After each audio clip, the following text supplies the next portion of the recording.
Moisés é o nome dele, meus amigos. O nome do homem que me gerou medo, perturbação e desespero ao lembrar-me de que algo que eu tinha suprimido ainda não estava tão esquecido assim. Não, nós não estamos falando do Moisés das tábuas com mandamentos, não, é outro Moisés. É o Moisés Prado, um inscrito aqui do canal, pelo menos eu torço para que ele seja inscrito, e que comentou no último vídeo dos cenas mais assustadoras essas 3 palavrinhas: fogo no céu. E de uma maneira instantânea, foi só eu ler essas 3 palavrinhas que eu me senti parte de um truque de mágica. Eu me senti numa sessão de hipnose, quase como se eu estivesse acordando de um sonho que eu lutei pra reprimir, pra suprimir, e que essas palavras iam me libertar e me trazer de volta pra algo que eu tentei esconder. Sim, meus amigos, esse filme que vamos falar hoje mexeu forte comigo quando eu era mais novo. E eu achei muito precisa a recomendação do nosso querido Moisés, porque sim, estamos falando de um filme que tem uma cena muito boa em um projeto no geral que não é tão bom assim, mas com uma mitologia e um misticismo de vida real acerca dos eventos que inspiraram o filme, que são quase tão interessantes quanto a própria cena em si. É exatamente disso que eu quero conversar com vocês no vídeo de hoje, meus amigos, porque pra quem não me conhece, eu sou o Rafa Camargo, esse é mais um episódio dos Cenas Mais Assustadoras do Cinema, e eu convido você pra vir comigo, porque sem mais delongas, solta a vinheta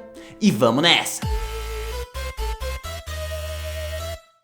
Muito bem, meus queridos e minhas queridas, antes de começar já quero te agradecer por ter clicado aqui na minha carinha mais uma vez e quero dizer com muita felicidade que o vídeo de hoje é patrocinado por ninguém menos do que Diamond Filmes com o seu novo projeto Fale Comigo. Um novo filme de terror em que teremos um grupo de amigos que descobrem uma mão embalsamada que lhes permite conjurar espíritos, mas existe um porém: para poder se comunicar com seres de outro plano em segurança, você não pode passar de 90 segundos segurando aquela mão. Exatamente essa querida mãozinha aqui. Você não pode fazer isso aqui por mais de 90 segundos, senão já era. Ponto é que em uma dessas sessões, uma menina que quer se comunicar com a mãe acaba se empolgando, passa dos 90 segundos, e aí já viu, né, meus amigos? A bagaceira toma conta do negócio em um filme que eu estou bastante ansioso pra assistir. O filme terá sua estreia no dia 17 de agosto, e quem sabe a gente não se encontra em uma das sessões, não é mesmo? Então, muito obrigado a Diamond Filmes pela oportunidade desse patrocínio, e agora, sim, dito isso, bora pra o filme da vez: Fogo no Céu. Lembrando que nós estamos falando de um filme baseado em relatos reais de pessoas reais que existem e que dão entrevistas até hoje, tá legal? É uma história bem interessante, na real,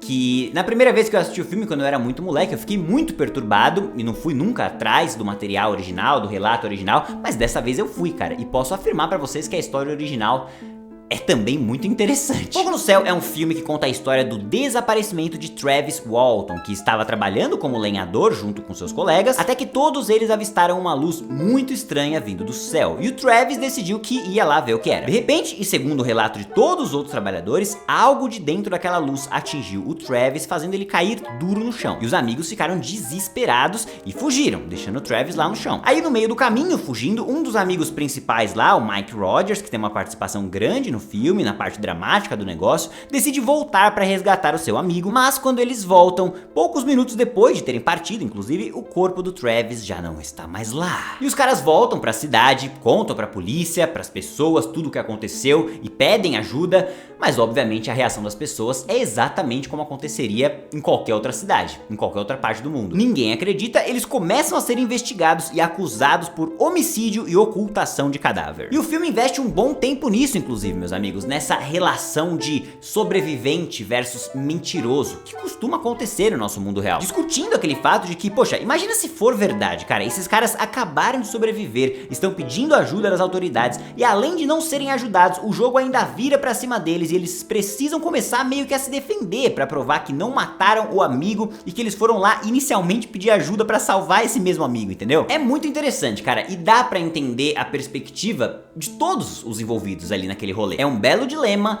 porém ainda não tem nada de estranho aqui nessa cena, certo? Pois é, o estranho mesmo vem quando, dias depois do desaparecimento, o Travis simplesmente aparece na floresta que ele sumiu, pelado e sem nenhuma memória do que aconteceu nos últimos dias. E aí o filme dá uma virada brusca na história que ele tá contando e começa a abordar um pouco mais o trauma escondido do Travis, porque ele não se lembra de nada do que rolou, mas ele está com alguns machucados muito bem posicionados, tipo, não parecem ter sido acidentais, sabe? E ele também está tendo alguns episódios de síndrome do pânico, por coisas que ele ainda não compreende. Então, obviamente, ele começa a ir atrás de meios que possam permitir que ele comece a compreender o que aconteceu, e um desses meios se chama hipnose.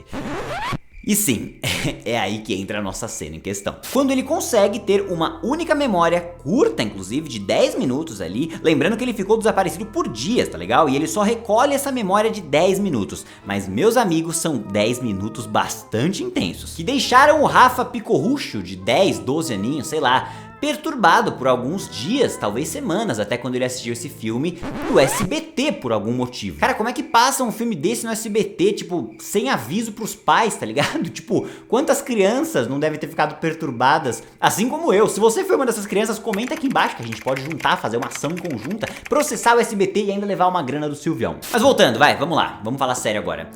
Reassistindo essa cena como adulto agora, porque quando eu era criança não conta, né, meus amigos? Ali provavelmente eu fiquei chocado porque tudo era demais pra minha compreensão, sabe? Tudo era visualmente muito impactante apenas, mas enfim, reassistindo agora como adulto, eu ainda acho que a cena é realmente muito boa. E qual é o recurso de terror que eles utilizam aqui? Bom, primeiramente nós temos uma cena extremamente bem dirigida, depois nós temos um belo roteiro pra construir e estabelecer tudo que precisa ser construído e estabelecido antes das coisas acontecerem, e aí de fato, quando as coisas realmente acontecem, existem dois recursos: a desorientação e a futilidade nas ações, vamos dizer assim, no mundano, eu diria, que é algo que incomoda mais ainda. Comecemos então pela desorientação. A cena abre literalmente com o Travis na sessão de hipnose, tendo essa sequência aqui como um flashback, que ele acorda dentro de uma espécie de cápsula, e além do fato de que ele não deveria estar ali, porque lembre-se que ele desmaiou numa floresta e não no que quer que seja esse lugar aqui, mas além disso, a estranheza também vem pelo design da cápsula em si, que aparenta ser meio orgânica e tecnológica ao mesmo tempo. Além disso, existe uma estética meio velha e suja, que é totalmente o oposto do que você esperaria em uma nave tecnológica extraterrestre. O Travis sai da sua cápsula e percebe que ali as leis da física não se aplicam como no nosso mundo real, porque a própria gravidade não responde como deveria. Então ele perde mais uma vez a sua orientação básica, porque ele não sabe mais nem o que é cima e nem o que é baixo. O Travis tenta se acostumar com a gravidade, tenta entender o mínimo que ele consegue daquela nova física do local e acaba dando umas trombadas pra lá e pra cá. E em uma dessas trombadas ele acaba dando de frente com um cadáver, o que além de nos impactar visualmente, também serve para levantar outras questões na cabeça do espectador, como por exemplo, o que será que tem naquelas outras cápsulas ao redor dele? Seriam mais cadáveres? Seriam pessoas vivas? Será que era para ele ter acordado em primeiro lugar? Bom, além disso tudo, o design de som da cena é completamente vazio e com um eco que também ajuda muito na ambientação de isolamento, de desorientação que o Travis está enfrentando agora. Eventualmente, o Travis encontra uns trajes espaciais e, sem saber por onde sair, sem saber o que é cima e o que é baixo, ele começa a tentar pelo menos entender aquilo que ele consegue segurar, tá ligado? E é aí que por detrás dele, a primeira figura alienígena aparece. E olha, meus amigos, eu vou falar pra vocês, viu? Tem um detalhe físico no design dessas criaturas aqui, que é completamente baseado no relato que o Travis deu, que ele dá até hoje, que é algo que me pegou bastante nessa reassistida, viu? É o detalhe de que os aliens aqui não têm expressão nenhuma. Eles têm olhos, eles têm boca e tal, mas tipo assim, eles não movem um músculo, eles apenas se olham entre si. Sei lá, cara, reassistindo isso, agora, adulto, me veio uma sensação do tipo assim, faz sentido, futuristicamente falando. Pensa dessa forma, ó, se porventura algum dia a gente atingir como raça mesmo a capacidade de se comunicar telepaticamente uns com os outros, cara, já parou pra pensar que a nossa boca se torna 100% irrelevante pra comunicação? Tipo, a gente não ia mais precisar sorrir nem se mover, porque apenas de olhar assim pra mim e pelo timbre da minha voz, você saberia dizer se eu tô falando algo rindo, se eu estou falando algo triste, você saberia dizer o meu estado de espírito. Então, mais um elemento que eu gosto muito, que auxilia na desorientação, bem como, é claro, a direção do momento em que as figuras agarram o Travis com muita facilidade e o arrastam por um corredor em que a gente não consegue ver nada direito, porque os cortes são muito rápidos, além do que permitiria com que a gente entendesse a parada, tem muita sombra também, então fica uma sensação desconfortável de assistir, mas a gente ainda assim consegue identificar aquilo que a direção quer que a gente identifique, de forma muito rápida, como por exemplo, óculos de outras pessoas, ou sapatinhos de bebês, ou pedaços de roupas e unhas e cabelos rasgados. Olha, só coisa leve, né? Olha, só coisa leve. E uma vez tomado pelas criaturas, a gente entra na segunda etapa do recurso que eu falei pra vocês, que é basicamente a banalidade, sabe, cara? A futilidade naquelas ações, no quão fácil, mundano e comum aquilo é pra aquelas criaturas, entende? Vira e mexe eu falo com vocês aqui no canal sobre terror cósmico, que é um estilo literário que eu gosto muito particularmente. E que assim, eu pretendo algum dia trazer um vídeo específico disso aqui no canal, mas por enquanto, e pra ampliar a discussão aqui, qual que é o elemento do terror cósmico, né? No que ele consiste, né? Basicamente é a falta de compreensão das coisas, é o fato de que ao descobrir mais sobre os cosmos, a sensação de insignificância vai tomando conta de você, você percebe o quão nada você é e o quão fácil é pra tudo aquilo que você chama de vida acabar, sabe? Cthulhu, por exemplo, que é o principal monstro dessa mitologia, que você deve ter ouvido falar, o chamado Cthulhu e tudo mais, nada mais é do que um grande demônio celestial que está adormecido nas profundezas dos nossos oceanos e que em algum dia, meus amigos, ele vai acordar. E quando ele acordar, a nossa existência simplesmente deixa de existir. Então é um lance muito de insignificância, tá ligado? É uma parada meio perturbadora na sua própria essência. E muito desse recurso da insignificância é aplicado aqui nessa cena, com maestria. Porque aquelas criaturas menores que o Travis, vale reforçar, conseguem arrastá-lo, prendê-lo em uma mesa, rasgar as suas roupas sem nada de esforço, mesmo sem demonstrar nada de expressão. Aquela ausência de reação por parte das criaturas ao ver o Travis gritando o mais alto que ele pode,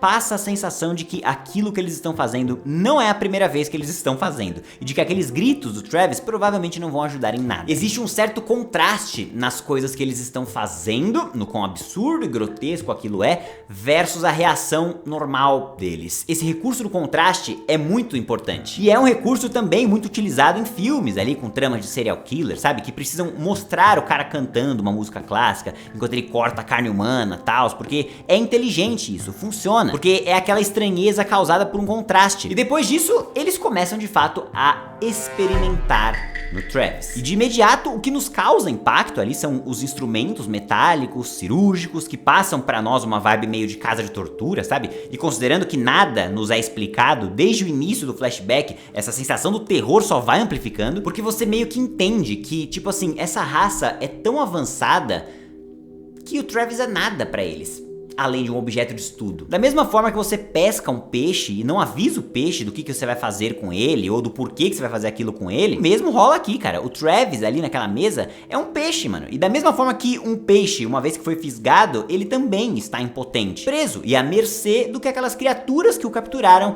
decidirem fazer com ele, sem nunca ter a resposta do que fizeram com ele ou do porquê fizeram o que fizeram com ele. E até o fim dos seus dias, Travis, mesmo tendo retornado para a Terra, jamais saberá o que aconteceu. E eu acho isso irado, meus amigos. Irado, num ponto de vista de terror, é claro, não acho irado comigo, eu ia odiar se isso acontecesse comigo, mas num ponto de vista de terror é irado, não é? Mas muito bem, vamos lá, a versão real do relato do Travis é muito próxima do que isso que o filme retrata, com uma diferença básica, uma diferença crucial, obviamente, que o filme incorporou, é claro, pra poder amplificar o terror. Porque basicamente o Travis diz que por nenhum momento ele se sentiu machucado, ele não sentiu que aquelas criaturas queriam fazer algo de mal pra ele, sacou? Ele disse que sim, que ele foi colocado numa maca, ele disse que sim, os aliens não tinham expressão, sim, ele foi amarrado, mas ele relata que sentiu que ele estava sendo cuidado, entre aspas, é claro, né, por conta do dano que ele mesmo sofreu na floresta por conta do propulsor da nave e tal, o que quer que seja aquilo. E existe toda uma teoria da conspiração a respeito dessa história que o Travis e os amigos contam. Tem muita gente falando que eles inventaram essas histórias e existem motivos de fato pra isso, como o fato de que eles estavam atrasados na entrega, no trabalho deles lá na região e o histórico deles em fraudar informações. Mas por outro lado, também existem partes da história que dão uma base boa pra quem quer acreditar que seja verdade esse relato. Como por exemplo, os diversos testes de polígrafo ou o fato de que mais de 40 anos se passaram e nenhum dos amigos ou ele mesmo mudaram uma vírgula na história, mesmo com muita grana tendo sido oferecida pra que eles alterassem e contassem a suposta verdade. Então assim, se você acredita ou não, aí é contigo, meus amigos. Vai fazer sua pesquisa aí, vai bancar o detetive, porque eu já banquei o suficiente pra ter uma opinião. E qual é a minha opinião a respeito? Bom, a minha opinião é de que essa cena é boa pra caralho e a gente tá aqui pra falar de cinema, né, meus amigos? Então, a não ser que eu apareça falando telepaticamente com você num futuro próximo, eu não acredito em alienígenas e não acho que você deveria acreditar não. Mas se algum dia eu aparecer falando telepaticamente com você, aí se preocupe sim, tá legal? Porque aí pode ter algo de estranho. E agora, é claro, eu quero saber de você, o que achou do vídeo, o que achou da cena, ficou com medo, lembra dela no seu passado? Comenta tudo isso aqui embaixo pra eu saber. Se curtiu o vídeo, não esqueça de deixar o like aqui embaixo, se inscrever no canal e ativar o sininho pra ficar por dentro das próximas novidades. Muito obrigado pela audiência de todos e até a próxima.